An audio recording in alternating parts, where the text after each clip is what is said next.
And what's up, YouTube? We are here with the different items that have so far been introduced and found in the Incursion League. A bunch of these are uniques. We're not going to take a look at all of these. The link is down below in the video information if you'd like to take a look at each of these. We've seen some of these particular uniques in the Incursion Countdown hype, such as the String of Servitude, as well as the various Atzoatl unique items. But today we're going to look at some of the magic items and some of the specific stats that they can roll. So here's the announcement. With the Incursion League, we introduced many new unique items, as well as several new item mods that can be found or crafted through various Incursion mechanics. We wanted to collect in one place all those that have been discovered so far. So there's a bunch of different uniques here. There's a two-handed axe that's gotten some hype on Reddit, as well as the Shadow Stitch, this sacrificial garb that looks pretty awesome, pretty interesting. How you lose all resistances, but you also gain max energy shield and max life, so pretty interesting there. But it's the magic items that we really want to focus on at the moment. So let's take a look. Here's a one-handed rapier, and it adds flat fire damage, and then it penetrates some fire res, and you'll notice its requirements are only level 26. You're going to see that as a lot of these different magic items have got low level requirements, so they're fun to level with. Here we've got an axe that also has fire pen on it and flat damage. Here we've got a one-handed mace, or sorry, one-handed axe that's also got cold res, flat cold damage, flat cold damage, flat cold pen. Then we've also got a claw over here that's got some lightning. We've got an axe that's got some lightning. Got a wand that adds flat damage to spells, and then it also gives you increased fire damage, which is pretty awesome. And then of course, being a wand, it gives you increased spell damage. Here's a staff that gives you a chance to block, but then increased fire damage plus flat fire. Same thing across the board. Going to be from the mace, cold damage here. With a staff, there's going to be cold damage as well as increase to cold damage, increases to lightning damage, as well as some flat lightning damage. You'll notice the rolls on these are just really nice, and especially the required level are just so low.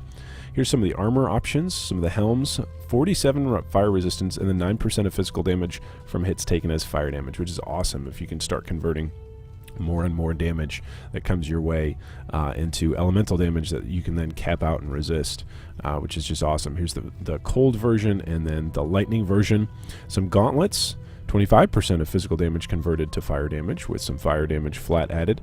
Same thing, flat cold damage with 25% of physical damage converted to cold, and then the lightning version for the Arcanist gloves. Check out some of the boots and some of the rolls that we're getting on the boots.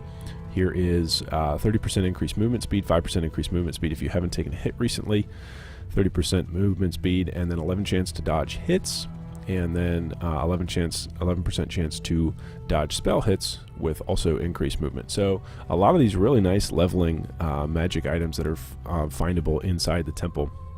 Temple is totally worth doing as you're leveling. It's probably one of the first times that we've really seen that it's incredibly worth it to do the league mechanic as you're leveling.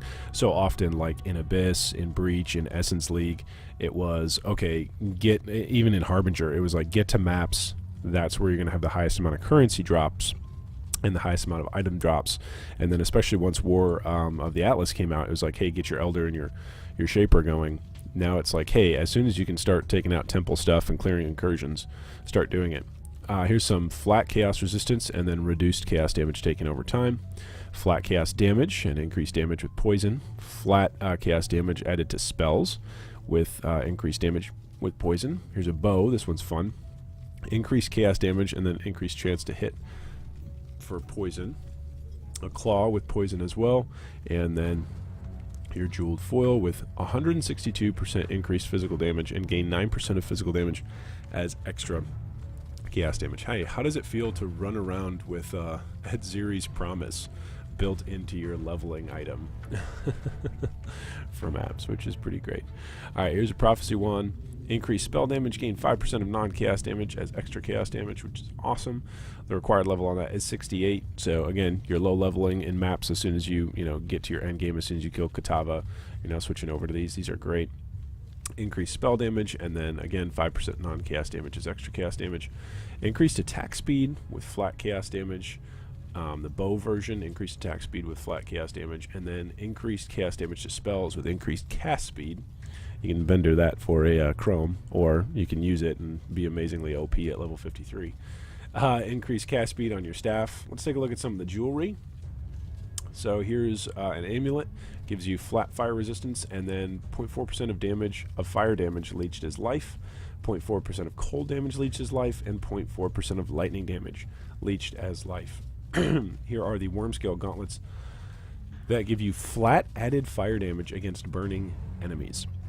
So as long as you can set something on fire, look at that flat burning damage that gets added. That's like a whole weapon affix. That's insane. Like right there, the flat damage that gets added. 48% increased damage with hits against chilled enemies, 40% increased critical strike chance against shocked enemies, which is awesome for all of those auto bombers out there. Flat life, and then a flat percentage increase to maximum life, which is just awesome. Alright, let's come take a look at some of these rings and belts. Max energy shield with a flat max energy shield. Energy shield is back, by the way. Chaos, Inoculation, CI builds are back this league, I think. I think it's going to be big. 8% increased maximum energy shield, 45 to flat maximum energy shield, and then 0.4% of energy shield regenerated per second. That's awesome. Here's a heavy belt with just a ton of life regen. Look at that. 17 flat life regen per second, and then 0.4% of life regen per second. That's just a ton, and it requires level 8. So I saw a forum post earlier today where a guy was already sustaining Righteous Fire. I think it was level 28 is where he was sustaining it at. That's just ridiculous. All right, here's some flat maximum mana, 71 to max mana, 8% increased maximum mana, so mind over mana builds, getting a buff. Plus 77 to max mana, plus 2 mana gained for each hit by your attacks. Flat mana, and then flat mana regeneration. Flat mana, and then a % reduced mana reserve, which is awesome for all of you Aura users out there. And then, of course, we've got Zopex. This ring has been the highlight already in some discussions on Reddit and on the forums, where a lot of folks are talking about this. You previously used to only be able to get this level of reduction in cost of your mana skills from like Elrion, and a relatively high level on crafting on rings, and now you can just straight up get it, which is just fantastic. All right, so that's all we're going to take a look at. If you want to take a look at more of the weapons and more of the uniques, feel free to do so. I'm leaving the link down in the comments below. What have your finds so far of the Incursion League been? What items have you found? What has been your favorite temple room? And what have been your favorite items thus far in the Incursion League? Leave us a comment down below. Let us know. And stay up to date every single day as we go over all of the awesome stuff that's happening in Incursion League 3.3.